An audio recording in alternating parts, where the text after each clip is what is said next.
Well, hello, everybody, and welcome back to another episode of Adult Child of Dysfunction. Today, our guest is Scotti Moser, and she is a transformational coach specializing in helping women break free from the toxic effects of a narcissistic parenting. Oh, I can't wait to have this one. This is going to be a good one. She is a compassionate guidance. She empowers women to rediscover their authentic selves, regain their confidence, and reclaim their passion for life. Scotti has created proven strategies for emotional healing, boundary setting, and building resilience, providing her clients with the tools to live with peace, power, and purpose. And I love that. The three P's. Well, welcome, Scotti. Thank you for having me. Yeah. So tell people, I mean, I think I just summed up exactly why we're here and why you do what you do, but give us a little more background. Okay, no problem. I grew up in what looked from the outside a completely, probably lower middle class family, but from all outside measures, we were doing just fine. I was in sports, I was at the top of my class. I went to college and then on to law school. But throughout my adult life, I had these feelings that I just couldn't shake. I had overwhelming anxiety, depression, just fatigue. I was very sick a lot. I had horrible sinus problems for years. And those, in your 20s, you put them by the wayside. And I kept telling myself, I'm going to outgrow this. This is going to get better. And in my 30s, I can remember that period of time so clearly. I had a 2-year old and I was pregnant with my next one. And I was the primary breadwinner for our family at that time. And life just felt so overwhelming.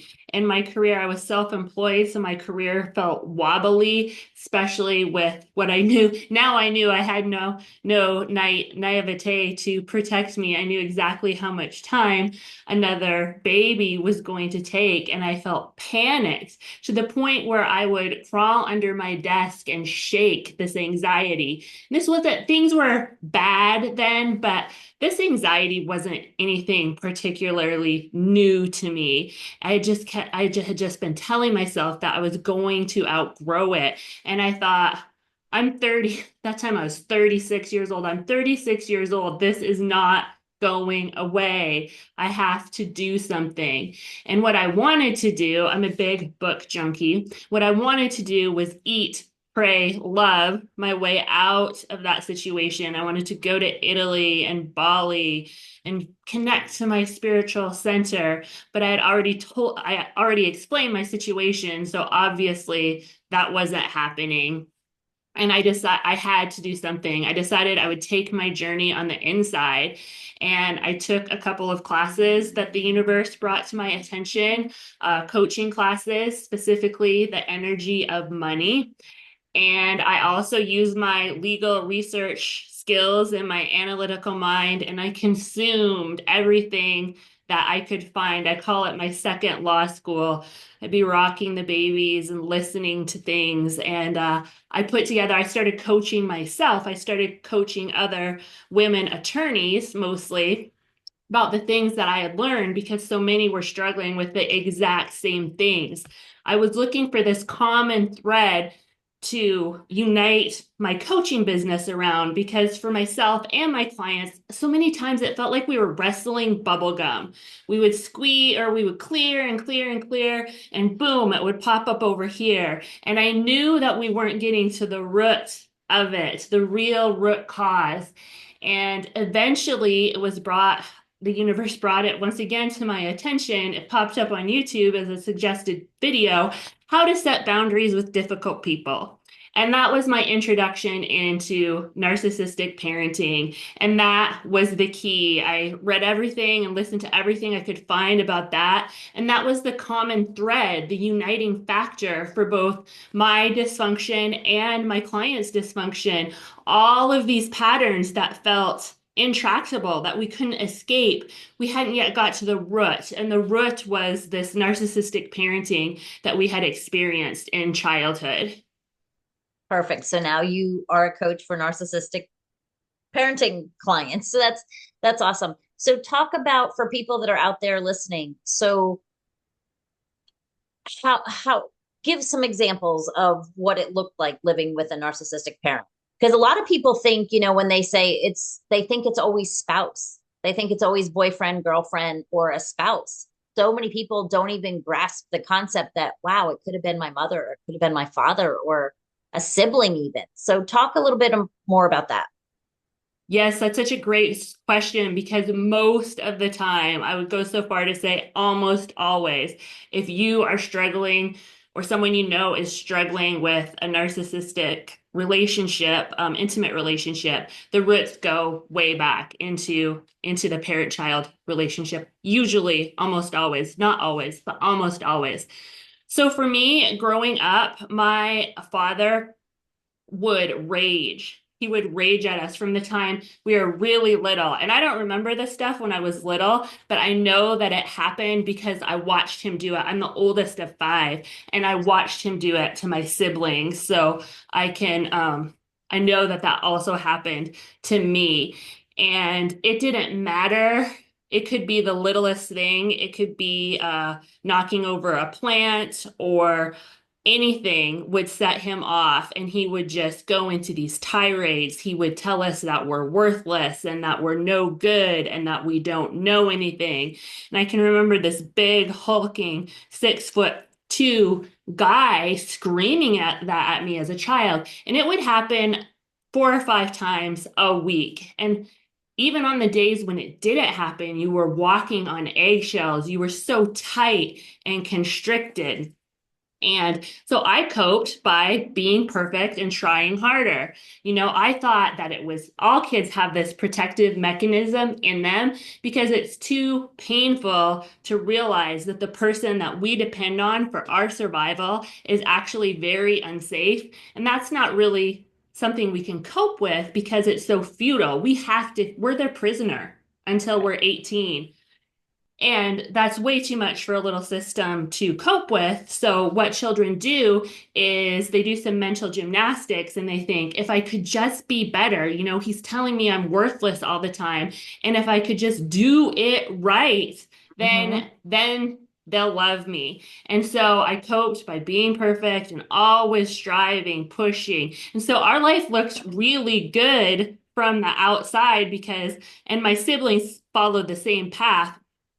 They had these overachievers. So everybody thought they were really good parents and they got to tell themselves that they were really good parents.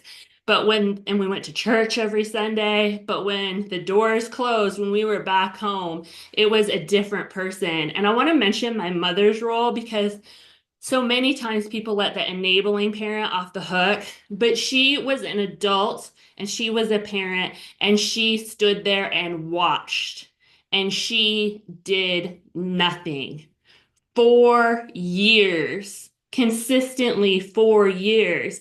And I point this out because it really slowed down my recovery. That toxic compassion, I call it, letting her off the hook. Oh, she didn't know any better. She was too weak. She was a woman in the 80s and 90s. It was really hard, blah, blah, blah. But I think it's important to acknowledge for that inner child within us, nobody was safe. Nobody was safe. And so it was constant explain. So you can see, draw that out to when I'm 36 and I'm shaking because I didn't have that safety in my system. I had never felt safe. And I was still carrying all of that emotional burden around with me. Absolutely. And you don't, so when you say that giving her off the hook, so was she being abused? I mean, obviously mentally and emotionally, she was being abused as well. Yes. Yeah, he would who the nearest person, he wasn't very picky about we didn't have defined in some narcissistic families there's clearly one scapegoat and one favorite golden child. Everybody was pretty much the scapegoat in our system. Okay, so there wasn't the golden child, none of your siblings, it wasn't your mom, it wasn't anybody Not that really, no. do you do you still talk to, like, do your brother, who are your siblings, brother, sister, how is that? 2 brothers and 2 sisters. And are they all in the same path as you, or did they take different paths? I mean, do they understand what it was like, or did they have their own demons to fight? Oh, we're definitely a dysfunctional family, and has become more apparent as we become adults and can make our own choices. We're not compelled to play the part. And no, it's really sad. In my opinion, one of my sisters is also a covert narcissist herself, and that's been really challenging. And the other three have managed to move away and go very low contact, but I would not say they're on this a recovery path like mine. I'm grateful that they got that physical distance, but I'm pretty much the only one in my family at this time that is saying, "Oh, this is what's going on here." Yeah. Did that happen? Did because you basically had a breakdown. I mean, complete breakdown. If you're sitting under your desk shaking, that's a breakdown. I mean, Well, that happened quite consistently. So, yes, I broke down over a period of time. Yes, but that wasn't it, actually. That was when I knew I needed to find something. And that's when I found the energy of money and I started doing emotional freedom technique or tapping, which I still do and is a big part of my coaching program. But the parenting thing didn't fall into place until 7, 8 years later. It was like, wow. oh, and my parents had moved closer to me. So now they live 45 minutes away. And it was that continuous contact. And I had magical thinking, which is a common trait. I didn't know at the time when you're in it, you don't know. I didn't know that I had magical thinking. It's a common trauma response. My family is the one that's going to get better. My family is the one that's going to overcome this. And at some level, I was thinking if I could just make them happy, do it perfectly, everything's going to be fine. And through that contact with my parents in my 40s and over a series of very painful events and circumstances, I realized they're still the exact same people that they were then. You're not the exception, Scotti. They haven't changed a bit. And I was faced with the very difficult, gut-wrenching decision, the question, if they're never ever going to change, what kind of relationship do you want to have? Yeah. And the honest answer to that question was none. I feel so much better when I'm not seeing them, but I felt so much obligation and guilt. I have been programmed since birth to put their needs above my own and to believe that my purpose in life was to take care of their needs.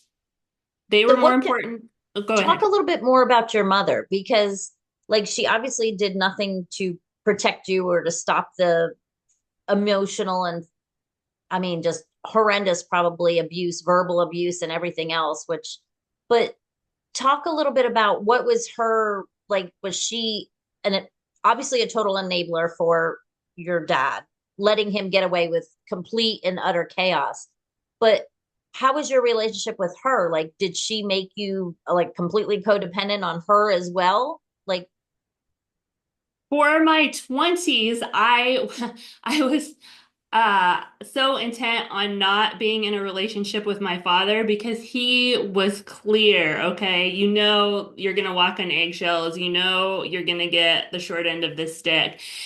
And I was so intent on not being in a romantic relationship with my father, I ended up unconsciously marrying my mother. And so I married this person that was very needy, that expected me to be the sole adult in the relationship. I've been emotionally caretaking my mother since I can remember, more okay mature. I knew I was stronger. I knew I was more mature. She was kind of checked out.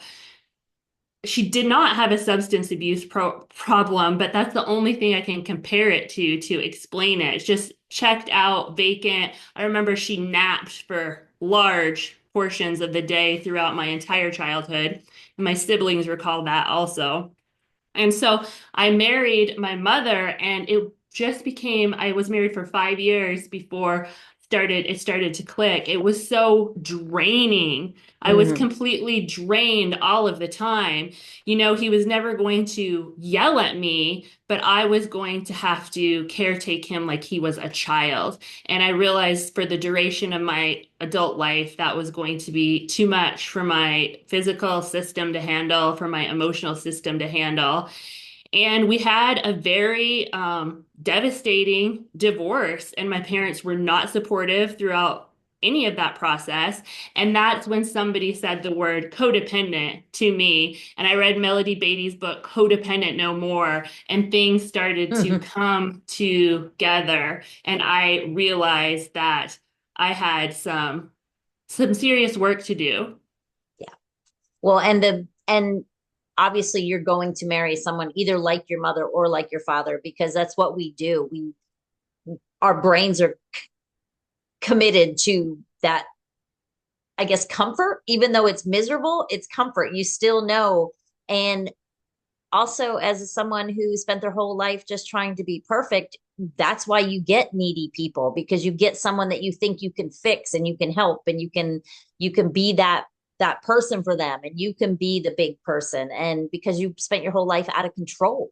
I mean, basically not in control of anything except your mother's well-being, which is not fun. Right. If you're unconscious, you're just in your 20s, some kid going along, you have no idea about patterns or energy or the law of attraction or how things really work at a fundamental level. Nobody said anything like that to you ever. You're completely below that veil of consciousness. You for sure are going to keep repeating those toxic situations. Absolutely. So what are some red flags? Like now you obviously are you remarried? I think we talked I about did this. remarry that codependency. I did 7 years of internal work and I nailed it. Nailed the landing on the second one. So talk about how you nailed that. Talk about that process. Because there's a lot of people out there that are very codependent on a narcissist. Believe me. Right. It was I mean, I'm trying to talk in non-euphemisms because people call about re-finding yourself and that's such, I've heard that so many times. And I didn't know what people were talking about. So it means thinking about what you want first. So I would Right. wake up every morning and think, what do I want to do? And I wanted to travel and I wanted to have experiences and I wanted to go to nice restaurants. None of that was acceptable in the family system that I grew up in. You weren't supposed to spend money on things like food, which you just consumed. You're supposed to cook at home every night. You weren't supposed to travel for the same reasons. All of these were against the rules. So it was reconnecting with that desire that had been so squashed flat like a bug. I remember thinking if you could take a bug and just squash it with your hand, that's me reconnecting to what I actually wanted to do that day. And I was lucky because I had no kids and I was in my late 20s. So the world was my oyster, but it's an internal game. And no matter what your situation is, you can do it at some level. And it's really uncomfortable at first because it feels so familiar and it feels like you're breaking all of these rules. And one of the pillars of recovery from narcissistic abuse is to learn to live in defiance of the rules. And so I did that. And another thing that I did for about a year before I met my husband is I did a meditation and it's I can't remember the author's name, but it's described in a book, Love Yourself Like Your Life Depends Upon It. And you meditate for 7 minutes a day. That's it. I did piano music, just music without words. And you just repeat the mantra, I love myself. I love myself. And it was such a new concept to me. But over time, it made me feel so good. And my petals of my soul flower started to open. And I believe that because I had done that, because I was in some way imperfectly loving myself, or at least open to that, I was able to attract that person that could offer me real love. Oh yeah, because if you're not giving that and you're not authentic, you're going to attract exactly what you're trying to be for the world. And yeah, absolutely. No, that makes total sense. So give some more. Okay, so you did a mantra for 7 minutes. Give me some more. I'm sure the listeners are like, "Oh my gosh, yes, you're so there. You're so you." And how did you escape that? Like, so you gave us a couple tips. Give us a couple more. You said because I know you said you have like strategies and Oh, okay. I have one more thing to say on the right before I met my husband. I had totally let go. And at this time, I didn't know what letting go was, but I had decided in my core that I was okay being single forever, that life was pretty dang good right now. And without knowing it, I had done an essential piece, which is that letting go. So if you're looking for a romantic partner, loving yourself and letting go, being okay where you are, being okay being single is my two biggest tips. But as I said before, I had another breakdown in my late 30s. There was still some lurking patterns that were completely running my life. And so I have 5 steps to really getting to the root of those patterns.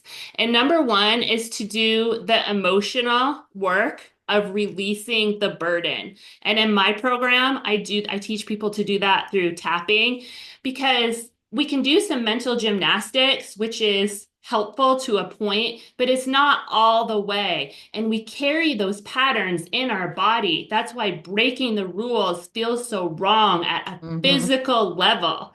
And you feel like you're hitting that brick wall. And in a way, you are. You're hitting that energetic wall, holding in your body. And there's your nerves and cells have all been programmed. I am not going to let you do that. I am not going to let you be seen, heard, and proud of yourself. No way. That's not safe. You're going to get creamed. So, number one is doing, it can be tapping, it can be, some people can find it through meditating, through breath work. There's lots of modalities, but Right. get that full body release.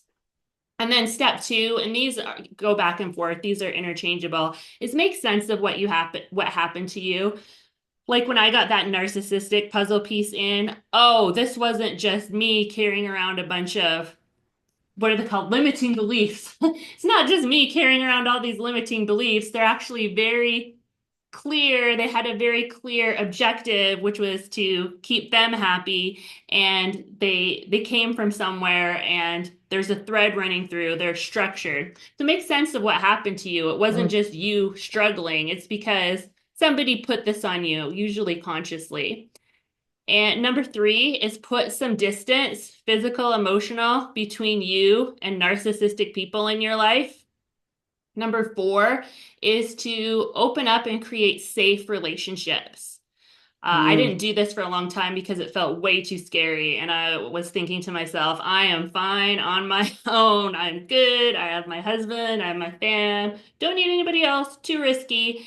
And then I was led and pushed and nudged by the universe to create some safe relationships. And it really adds rocket fuel to your journey. And number five is live in defiance of those narcissistic rules. And that's kind of the umbrella. Something feels wrong in your system. It could be one of two things. It could be your instincts telling you it really is wrong. You feel that in your body, it feels different. Or it could be that's what you were told was Right. wrong. And who is it benefiting? And you feel that in your system too. And it's a constant awareness to be aware of, is this my rule for me, or is this a rule I picked up from them to serve them a long time ago? And that's a very good point because when you're setting those boundaries and everything and learning to listen to your body, you need to decipher that and you need to kind of go back to step one or two with each one of these things every time it happens because it's going to be a different scenario every time. But it is very hard to go, is that me? Is that my instinct? Like you said, is that my gut instinct? Or is that just up here, back here in that little Yeah. backpack of shit we don't feel like dealing with, basically, But no, that's an important one. And I love that. And I love the making sense of what happened to you because it is very easy to just read a book. And I tell people, you can read all the self help, quote unquote, self help books as you want. But until you actually like do the work, like do timeline work or go back or do inner child work, it's just words and they just don't mean much. And you can say it's kind of like affirmations until you truly believe it. You can say all the affirmations in the world, but deep down, you have to get your subconscious beliefs to believe those things, or else they're just words. Yeah, you got to feel it in your body and that system. And that's where all that energy, all that sensation, all that heaviness, burden, I Mm-hmm. call it, it's blocking the real you, who that passion and that power that is you. And so So that's why you, that yeah, you made a couple tapping. comments too about the, dealing with your inner child and stuff. Have you gone through a lot of inner child work? I mean, that seems like that's part of everything.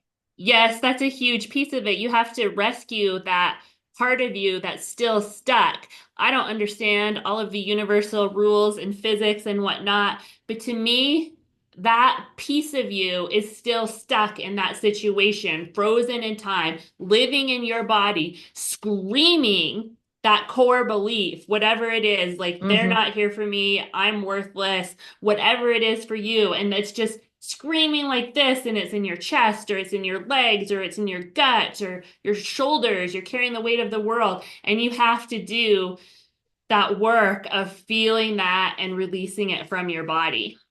Is there a question when you get like a feeling of, oh, this doesn't feel right? Is there a question that you ask yourself or something that you prompt yourself with to find out those answers?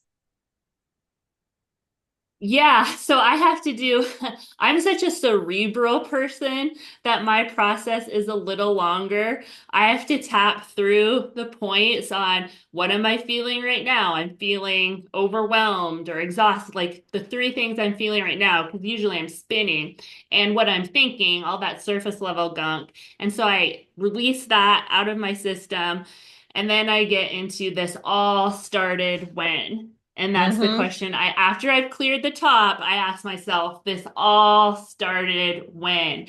And your spirit will bring that up, that when it all started.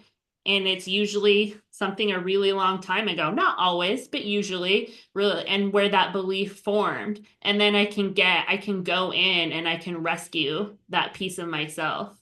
Yep.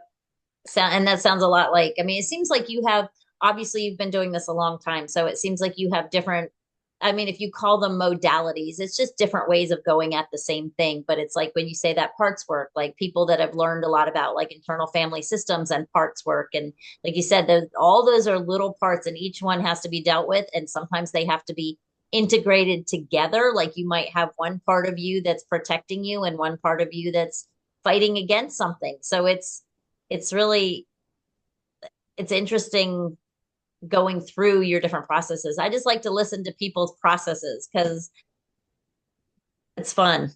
I mean, Yeah, not I'm fun, but familiar, it's very familiar with internal family systems, and it is a big part of how I do things incorporated in, definitely. so so I'm sure you've got a million certifications. So you do tapping with your clients. No, I don't have a lot of certifications. I have me, and so this is my story on my certifications. I took my tapping course.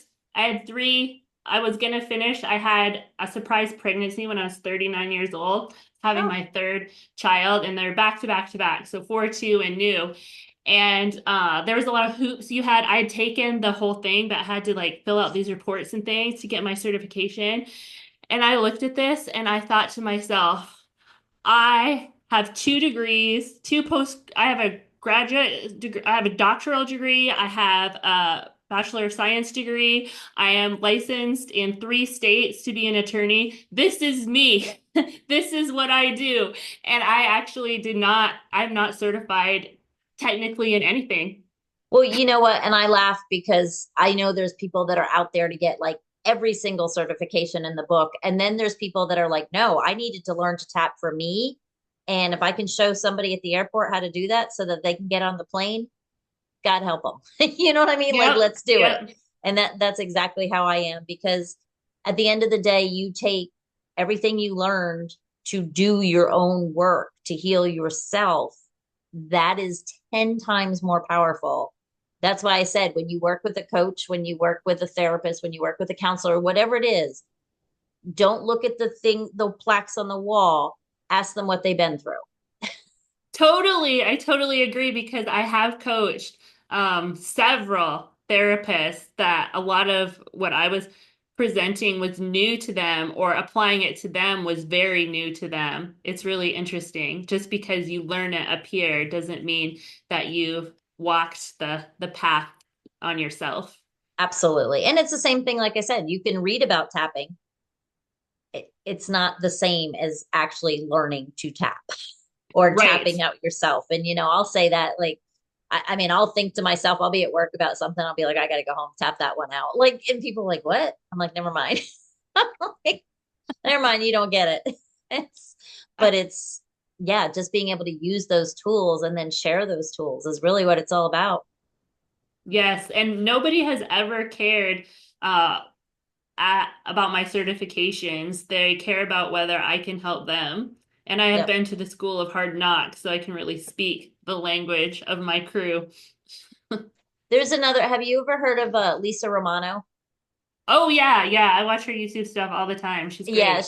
she's big into the narcissistic healing, and Mm-hmm. she's really good too. She says a lot of the same stuff I hear, like you guys could probably talk for hours and hours and hours. Mm-hmm.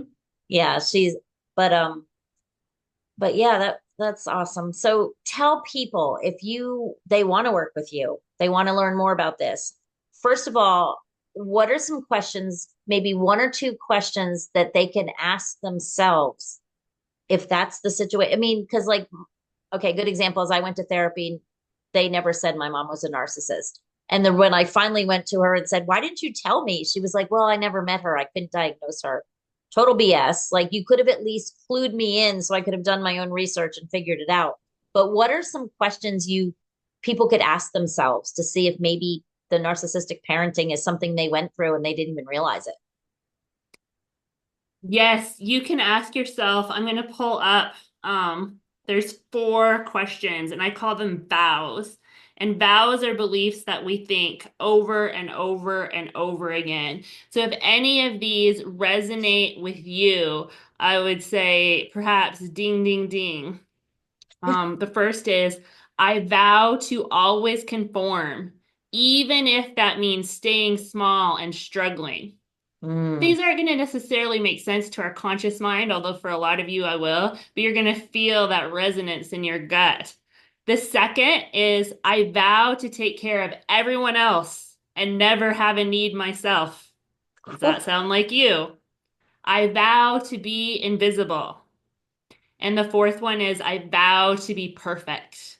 So if any of these really you're saying, yes, that's me, then it could be some big arrows pointing back to toxic parenting. Amen. I love Because that. And I love that it's so simple. It's kind of like you do that gut check, when I always, people are like, oh no, I'm confident, I'm this, I'm that. And then I will say, picture your favorite thing. And, I get them worked up and how does it make you feel? And then you ask them, then, okay, ask yourself a question about that. Like, I deserve to feel worthy. And then sit on that, see how it feels. And that's, again, it's a quick gut check to see, do you really believe that? Or do you, or are you just reading the words? But I love that. Wow, I'm gonna have to get those from you. yes, for sure. Another quickie is how's your relationship with money? Yeah. Yep. Because narcissistic parenting, our narcissistic parent will set up camp in our money, among other places. But I really love to work with our relationship with money to release people from that And toxic that's where you grip. started, and which is cool that Yeah. you started with that interest and then it came full circle with why that was an interest. For sure. I didn't care about my inner child. Gross. Who wants to do that? Like, I wanted some money. I wanted freedom from this anxiety. I wanted that back. I wanted a big savings account. And then through to get those things, you do all of these other steps. Oh, okay. Yep. Yep. You have to do the work. Uh-huh. But it's worth it. To the people out there Totally. listening, it's so, so worth it. Every step forward is worth it. So if people want to work with you and see more of what you do, what's the best place for them to reach you? www.scottimoser.com. And Okay. Scotti is with an I, scottimoser.com. And you can email me. My email address is on there. And you can also download my gift to you, which is 10 steps to overwhelmed to on fire. And I Mm. started with overwhelm. I made that my gift because we've spent so much of our childhood overwhelmed with toxic emotions, and it's really hard to start doing other stuff until we've dealt with some of that overwhelm. So you can take advantage of that free gift or just drop me an email. Sounds great. And I'll make sure to put that free gift in can I put that in the show notes? Oh, yeah, for sure. Okay, absolutely. Sounds great. Wow, this has been fun. I could literally talk to you about so many different things. I had like 19 different questions going through my head at every given moment, but I was just going to let you talk so people can find out more about you, what you offer. Love it. Love your energy. Amazing Thank you. energy, which is super fun. So if you had to leave the listeners with one piece of advice or one more practical, you've given so many practical tips. I've been taking notes. So, but one more piece of advice or a practical tip, what would it be? Be the person you needed. Mm, love that. Love that. Well, everybody, thank you so much for coming on, Scotti. Thank you for having me. You're very welcome. For everybody else out there listening, you heard it. Get the free thing. It's what, 10 steps from overwhelmed to on fire? Yes. Just that title alone makes you want to get out, grab it. And if you question, if you're sitting here listening to this and you're getting that, what I call that gut punch and or that Hmm. tension in your back or in your neck or somewhere you're feeling something, it's because you're resonating and you owe it to yourself to explore. Because unless you are living the absolute best version of yourself right now, you deserve more and you can have it no matter what stage you're in. If you're 20, 30, 40, or 71, it doesn't matter. So you all have a blessed day and we will see you next week. Bye.